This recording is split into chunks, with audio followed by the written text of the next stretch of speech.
Class. Hello. This is a daily 5 lesson for pre-K, kindergarten, and first grade. Please get out your journal. And once you have your journal out, would you please open it to our farm poem? Well, actually, it's kind of a little bit like a story and a poem put together, isn't it? Ready? Let's read the title together. On the Farm. I went to the farm, and what did I see? I saw some animals looking at me. I saw a cow, and what did he do? The cow looked at me and said, moo, moo, moo. I saw a duck with feathers on his back.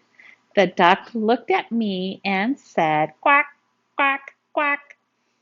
I saw a horse who was eating some hay. The horse looked at me and said, neigh, neigh, neigh. And if you remember right, this week I've been taking my inspiration from the book On the Farm by Julie Lacombe. And one animal that was in her story was a duck. The duck went quack, quack. And here's the rest of yesterday's. The pig went oink, oink.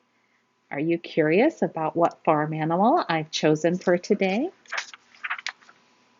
Well, before I show you, let's write our date. May, capital M, 2-letter A, May. 13 is a 1 and a 3. You know, good writers write about what they know about. And this book has given me inspiration. And maybe your inspiration at your house might come from a time you went swimming, or from those little chicks that some of you have, or maybe your dog. It might even come from the inspiration of somewhere that you would like to go. Maybe you would like to go to the beach, or maybe you'd like to go camping. Writers write about things they know about. My inspiration is coming from the book On the Farm. Now, there are 3 animals here, aren't there? So I could write about any of these animals, couldn't I? I could write about the cat or the horse or the donkey. Today, my inspiration is this horse. Now, to be honest with you, boys and girls, I haven't drawn very many horses in my life. I know some of you are pros at drawing horses, but since I haven't drawn very many, something that helps me is to look at my pictures. So I'm going to do a quick sketch, and Theo would like to join in, wouldn't he? He's kind of wild. You know what's going on for him is he has some new treats over here, and he's hoping that I will give him a treat. I think the first thing I'll do is draw my barn door here. I think that'll give me a space to draw from. And I noticed that the barn door is kind of a rectangle, isn't it? There's my rectangle. And I chose to start there because my horse is standing above that door. And then the door has a top part and it's open over here. So isn't that an interesting door, a door that's divided in half? And then the rest of this area and this area is the wall, isn't it? I'm going to draw the frame around my door all the way to the top. The frame around my door all the way to the top. Something that's helpful to do, boys and girls, is to sketch lightly so that if you need to erase, you can erase easily, which I will need to do in a minute because see how his head goes over the barn door? So I'm going to need to erase part of that. The first thing I'm choosing to draw is his back. And his back, I'm going to start at my door and come up and a slope like that. And then I think I'll come over here to this edge. Oh man, this is a hard choice for me. I think what might be easiest is to draw this part of his head first.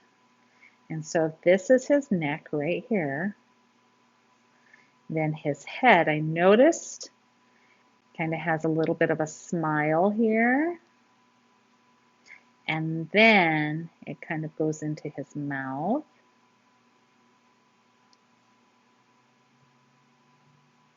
Oh my.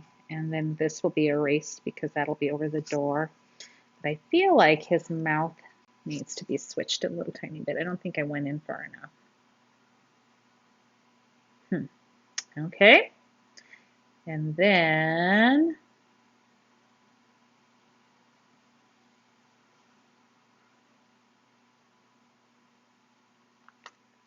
well, that feels like a very long head to me. Let's see if I can fix that, boys and girls. Like I said, you might be a pro. It feels a little better to me. And then I can fix some of it later. I'm going to try to come up the back all the way up to here. Here I go. It's kind of just a nice slope. Do you want wishy-washy? And then I'm going to add an ear up here. And I notice there's another ear over on this side.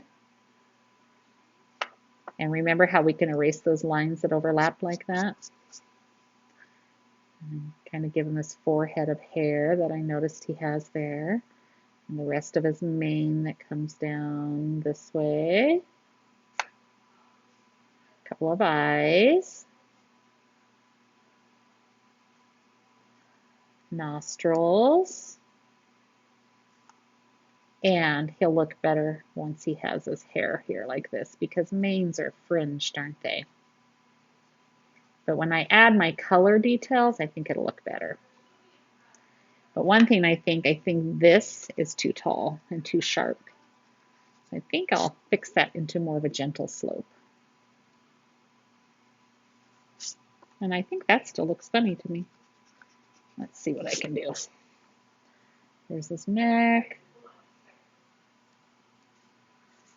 Well, boys and girls, that's going to be my horse. And then later I'll add these details of the door like this. I guess it won't take long. I can do it real quick. Here's my door. And remember how I said this is the top part of the door?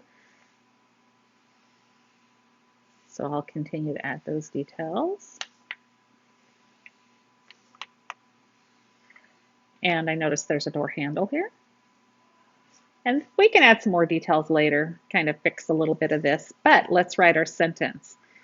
The horse is who the story is about, and what did the horse do? The horse went neigh, neigh. Went neigh, neigh is what the horse did. So let's go ahead and write the T-H-E, I'm going to leave my space, horse.